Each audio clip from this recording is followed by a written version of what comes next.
Hey Moby, I don't think that's gonna stand up.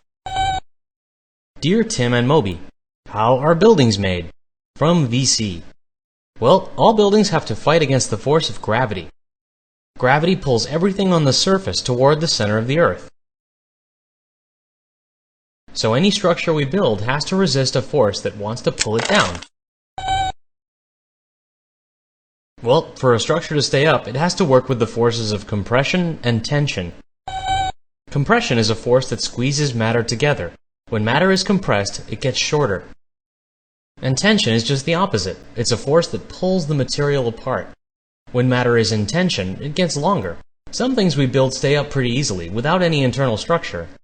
One of the most basic structures is the post and lintel. You can find one of the simplest examples of the post and lintel in Stonehenge in England. In a post and lintel structure, two vertical columns support a horizontal beam. When weight is applied to the beam, it starts to bend, compressing the columns. The whole thing works together to support the weight of the load. But the post and lintel isn't just for holding up big stones. You can see the post and lintel at work in something as simple as a doorway. Here, the post and lintel structure supports the weight of the wall on top of the doorway. The post and lintel isn't the only structure that can support a lot of weight without internal supports. When Moby tried to build a tower earlier, all the weight was put on one block. That's not a very sturdy construction. But if we build a pyramid, the weight of the blocks is distributed on a wider base, which stabilizes the structure. This is how the pyramids in Egypt were built, and it's part of the reason they've stayed up for so many thousands of years.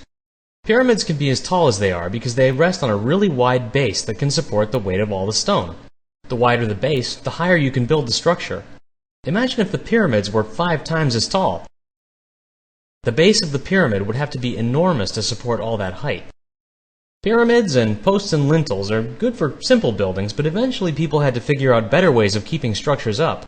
When you get into suspension bridges and skyscrapers, it gets a whole lot more complicated, but it's always good to know the basics.